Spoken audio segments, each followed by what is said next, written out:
안녕하십니까. 평택촌놈TV 봉수선생 이강민입니다. 2020년 5월 15일 일일시황 시작하도록 하겠습니다. 네, 먼저 안내가 나가고 있는데요. 평택촌놈 홈페이지를 신규 제작을 하고 있죠. 다음 주 초반에 오픈을 할 것 같습니다. 그래서 새롭게 단장을 하게 되면 평택촌놈 전문가의 요금 인하가 있고요. 자세한 사항은 홈페이지에 오셔가지고 살펴보시면 될 것 같습니다.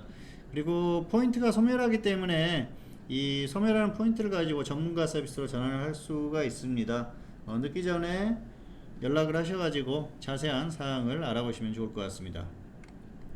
자, 주요 뉴스입니다. 첫 번째로는 미국의 실업률이죠. 소폭 감소를 했죠. 300만 명에서 298만 명으로 줄었다고 해요. 310만 명대에서. 그래서 소폭 줄었는데 뭐 이게 좋은 신호다 그래가지고 시장이 상승을 했어요. 참 안타깝죠. 뭐 이게 예를 들어서 이전 같으면은 실업자가 30만 명에서 뭐 28만 명으로 줄었다 이렇게 되면은 차이가 크거든요. 그런데 지금 같은 경우에는 300만 명대에서 200만 명대로 줄었다. 이게 과연 그렇게 좋은 것인가 생각을 해봐야 될 것 같고요. 아직까지는 한참 멀었다 그렇게 보시면 될 것 같아요. 두 번째로는 코로나 종식이 어렵다고 WHO의 박사가 얘기를 했죠. 어쨌든 WHO에 소속된 그 박사가 이런 얘기를 했습니다. 어렵다는 거죠. 4년에서 5년 정도 갈 가능성이 상당히 높다 그렇게 얘기를 하는 것 같습니다. 그래서 뭐 무더운 여름철에는 좀 주춤할 수가 있는데 그 기간이 지나면은 또 다시 이렇게 뭐 활성화되고 그럴 가능성이 높다는 것이죠. 한국만 해도 겨울이 되면은 사실 뭐 감기 환자들이 많이 늘어나지 않습니까? 그런 면에서 좀 불안감이 있고요. 지금도 뭐 최근에 이태원에서 감염 사례가 엄청나게 폭발을 했습니다만은 최초 감염자가 어디서 감염된지를 몰라요. 그렇다 보니까 지금 우리가 이제 생활하는 이 생활 속에서 감염자들이 많다는 것이죠. 그런 것들이 뭐 정부의 어떤 그 발표 수치와 이런 것과 상관없이 굉장히 좀 불안감을 주는 그런 상태가 아닌가 생각을 합니다. 네, 어쨌든 건강에 유의하시기를 바라겠습니다. 자, 오늘의 등락 결과입니다. 코스피는 상승 출발 후에 상승 마감했고요. 코스닥도 상승 출발 후에 상승 마감했습니다. 장중에 코스닥이 약했었는데요. 결국은 상승 마감을 하면서 좋은 모습을 보였어요. 코스닥이 역시 최근에 강했었죠. 코스닥은 바이오의 흐름에 따라서 움직였다고 보시면 될 것 같은데요. 제약업종은 결국 상승했고요. 기타 서비스 업종 같은 경우에는 하락했지만은 그래도 반등을 해주면서 지수가 반등할 수 있게 분위기를 만들었어요. 결국 바이오 쪽에서 흐름이 역시 나오는 그런 상황이었었고요. 전반적으로 뭐 대형주, 중형주, 소형주들이 장 막판으로 가면서 반등을 해줬어요. 그래서 골고루 반등을 했지만은 결국 지금은 바이오를 볼 수밖에 없다는 것이죠.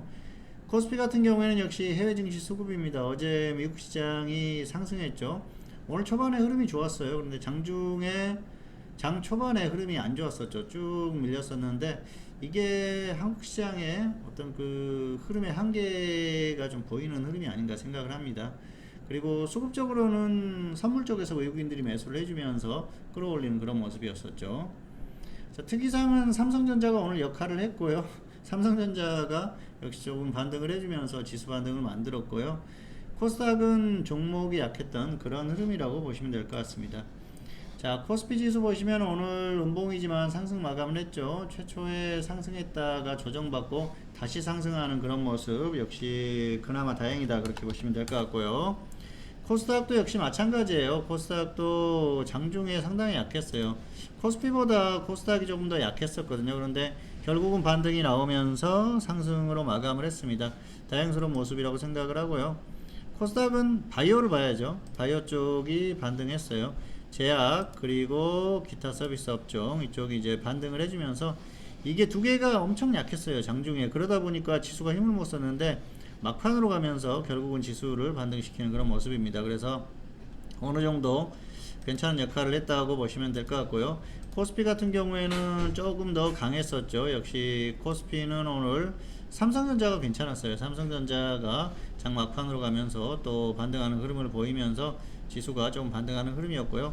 막판에 삼성전자가 약하게 마감을 했지만은 장중에 어느 정도 역할을 했기 때문에 이런 모습이 나온 게 아닌가 생각을 합니다. 그리고 오늘 미국 선물이 나쁘지 않았어요. 중간에 상승하고 그랬었는데 결국은 좀 조정을 받았습니다만은 그래도 장중에 강한 흐름을 보이면서 괜찮은 모습을 보였습니다. 그리고 어제 미국 시장이 상승했죠. 그러면서 오늘 초반은 좋았는데요. 미국도 보면은 최근에 하락했다가 겨우 좀 반등하는 그런 수준인데요.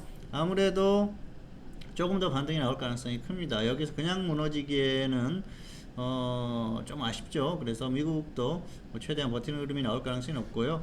한국이 지금 다시 또 버티고 있는 그런 모습도 결국 미국에 대한 기대감입니다. 그래서 미국이 흐름이 나와준다고 하면은 역시 한국도 어느 정도 좀 흐름을 유지하지 않을까 생각을 하는데요. 뭐 이 정도 흐름으로 보시면 될 것 같고요. 앞에서도 언급을 했지만은 삼성전자가 오늘은 그래도 장중에 좀 역할을 했었던 그런 하루가 아닌가 생각을 합니다. 자, 오늘의 관심 종목입니다. 오뚜기와 휴젤인데요. 오뚜기 같은 경우에는 보유자는 홀딩 후에 매도하시기 바라고요. 미보유자는 관망하시는 게 좋을 것 같습니다. 그리고 휴젤 같은 경우에는 보유자는 홀딩 후에 매도하시고요. 미보유자는 확실한 조정 시에 접근을 하시면 좋을 것 같습니다. 두 종목의 대응이 약간은 다르죠. 자, 먼저 오뚜기 보겠습니다. 오뚜기 같은 경우에는 단기 반등이 나왔는데요. 결국 지수 반등할 때 같이 반등하는 흐름이에요. 그래서 지수가 조정을 받게 되면은 같이 조정을 받겠죠. 그래서 큰 기대를 하지 말자는 것이죠.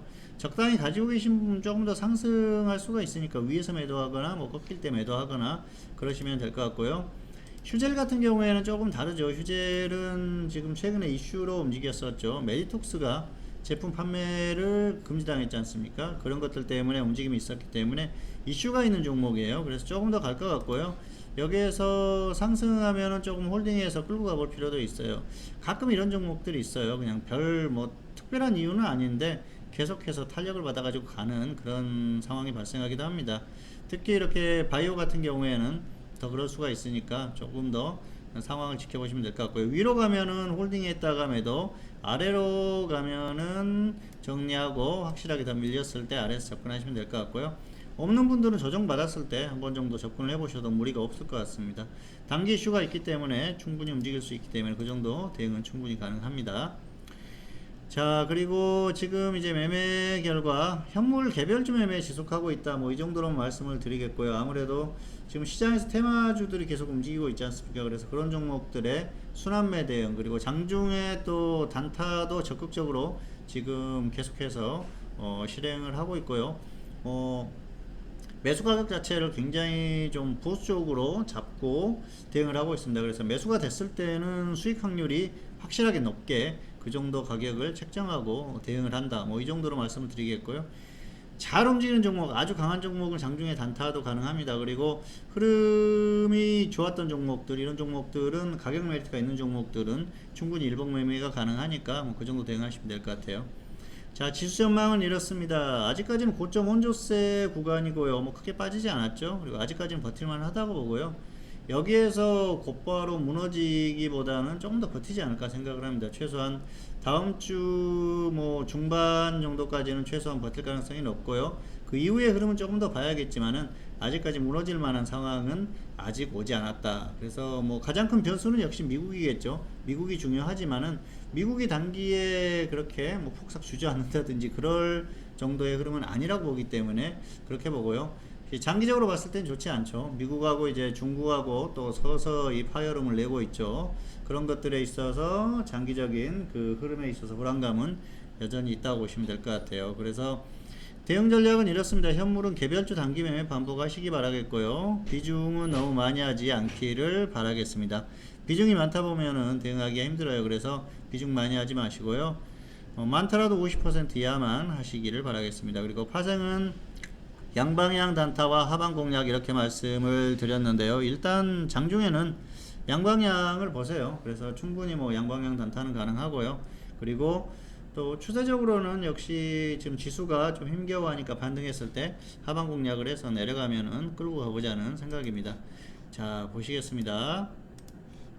코스피 지수 어떻습니까? 아직까지는 버티고 있죠. 그래서 뭐 일전에도 말씀드렸습니다만은 이 박스권에서 크게 벗어날 것 같지 않아요. 그래서 아직까지는 좀 버티는 흐름이 나올 것 같고요. 역시 여기에서 크게 벗어나지 않다가 어느 순간이 되면은 하락할 가능성이 높다는 것이죠. 그래서 다음 주 중반 뭐 수요일, 목요일 정도까지는 좀 버티는 흐름이 가능하고요. 금요일 정도에 어떤 흐름이 나올지, 그래서 다음 주까지 어떤 흐름이 나오는지를 좀 봐야 될 것 같아요. 그리고 나서 흐름에 대한 생각을 해볼 필요가 있을 것 같고요. 길게 봤을 때는 다시 빠질 가능성이 높으니까 특별한 변수가 없다고 하면은 빠질 가능성이 높습니다. 미국이 계속 간다든지 그런 흐름만 아니라면은 빠질 가능성이 높으니까, 화성 같은 경우에는 지금은 이제 이런 박스권을 그려놓고 윗부분으로 간다 그러면은 하방 공략을 해보자는 것이죠. 그리고 밀렸을 때는 끌고 가자는 거고요. 현물 같은 경우에는 뭐 개별주 테마주 단기 매매 반복하시기 바라겠고요. 비중만 적당히 지키시기를 바라겠습니다. 네, 평택촌놈TV는 유튜브에 다양한 동영상이 있습니다. 잘 활용하시기 바라겠고요. 2020년 5월 15일 일일시황 오늘은 여기서 마치도록 하겠고요. 저는 다음 시간에 다시 찾아뵙도록 하겠습니다. 감사합니다.